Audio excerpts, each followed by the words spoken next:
72% of Americans say that they do not feel like they are financially secure based on their current financial situation. And it's pretty clear that there's a problem when about 60% of Americans are living paycheck to paycheck. Living paycheck to paycheck means that they rely on that paycheck in order to pay future bills. And after they pay their bills and expenses, they have little to no money left over. We all know that the cost of living is crazy, inflation is wild, rent is outrageous, houses are insanely priced, but there might be other reasons why you're still broke. Not being prepared. So this is one that happens all the time, but a lot of people are not prepared for any type of emergency situation. I think a lot of people operate with this mindset that nothing will ever happen, but bad things happen. And if you are not prepared for an emergency situation, that could just completely destroy your financial standing. So for starters, if you do not have an emergency fund, you're already behind. You should always have some money set aside for a rainy day. And what I mean by a rainy day is, I don't know, your car breaks down, you end up going to the hospital and have a medical bill. If something happens where you can't work for some reason, basically any type of unexpected expense that's essential to your livelihood, you need to be prepared for that. You don't have a budget.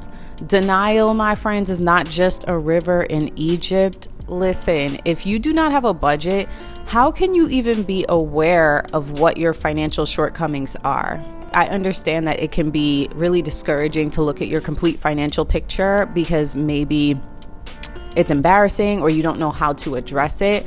But if you don't even know what you're dealing with, then how are you going to know how to fix it? You know, I remember being scared to look at my credit card balance because I knew it was going to be crazy.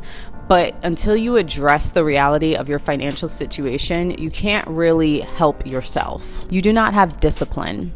This one is tough because no matter how good you can be at budgeting and realizing your true financial situation and being aware of your reality, if you do not have discipline, you're not going to be able to make positive changes for yourself.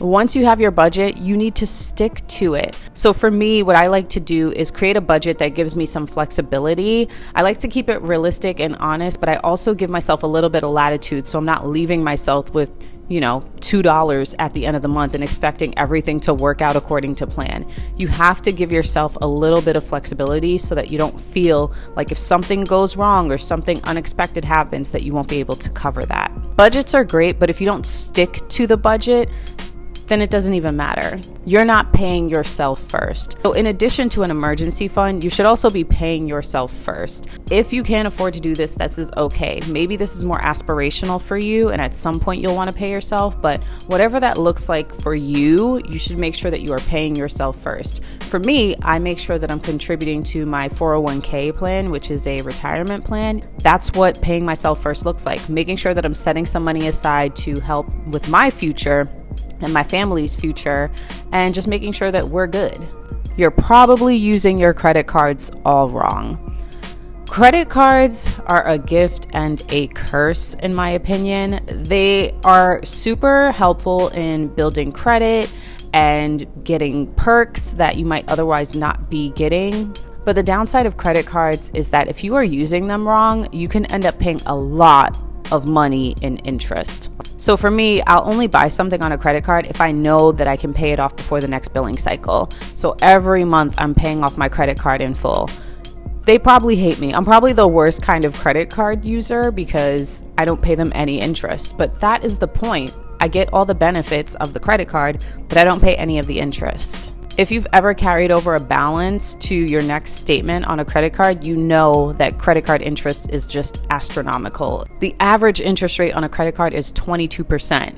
And if you make the minimum payments every month, it could take you years to pay off something that gave you 5 minutes of gratification. A good tip that I learned early on in terms of using credit cards or just choosing what I spend my money on, if I can't afford to pay for it twice right now without compromising any of my other essential expenses, then I can't afford it. People have a hard time realizing that everything isn't for everyone, but that's a fact of life. You're living within your means.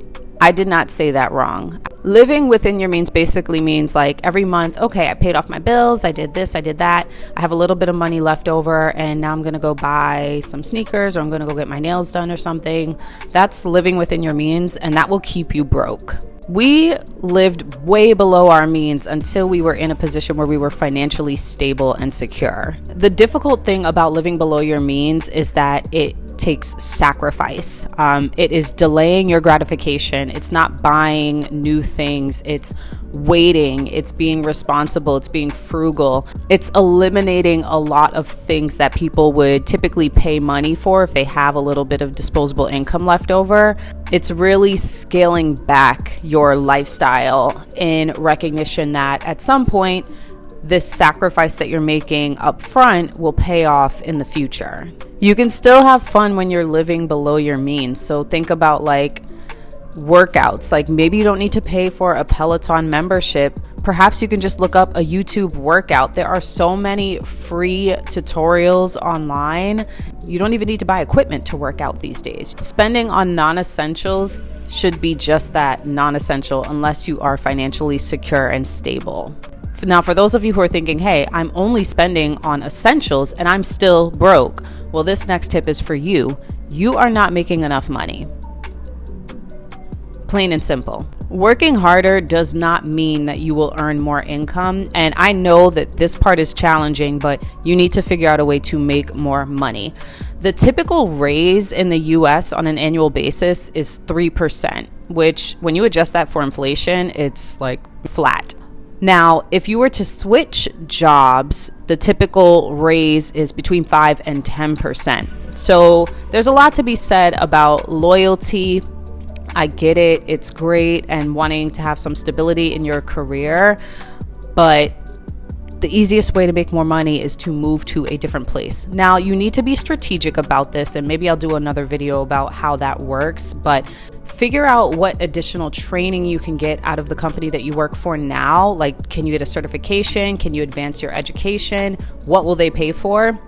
And if you can't get any of that, on-the-job training is also golden. So document what you're doing, what you've done to help improve that company, what you've done to help advance things or meet certain metrics. Document everything that you've done. During the pandemic, the Pew Center for Research actually did a study on compensation. They found that half of workers who changed jobs increased their pay by nearly 10%. But the median worker who stayed at their current employer actually saw a loss of 2% when you adjust for inflation. So people who stayed at their current employers during the pandemic actually made less money than people who changed employers. There are also a ton of videos on side hustles. Now, I think it really depends on who you are and what your skill set is, but there's a bunch of videos on YouTube that you can look through to figure out if potentially a side hustle will work for you. I used to braid hair as my side hustle. Like certain things that you can do that are skill sets that are valuable to other people that not everyone can do, those are things that you can typically monetize. So look into that. Figure out what you're good at, what you can do on the side, and make more money doing that. The final tip is that your mindset has not changed. Now, this is an interesting one, and I know that it's an unpopular opinion, but if you are aspiring to have a lifestyle that isn't for you, you're going to continue to be broke. I think we get a lot of influence from social media these days about what, lifestyles look like, and they're inflated, and people are lying to you. So I think a lot of people spend time trying to figure out, how can I get this lifestyle? I want to be flued out. I want to go on vacations. I want to have the newest designer. I want to do this and that. These people are not actually doing that. So changing your perspective about what kind of lifestyle will make you happy is also incredibly beneficial, because it'll make you reframe the way that you think about success and the way that you think about spending. Your spending habits, seriously, people who live paycheck to paycheck, about 10% said non-essential spending was one of the primary reasons why they live paycheck to paycheck. So to the extent that you can reframe your perspective on what your lifestyle should look like and what happiness looks like to you, that will also drive what you're spending your money on and hopefully help you to keep some of your coins in your pocket. Hopefully you guys have found this helpful. Stay tuned for more content, and I'll see you soon.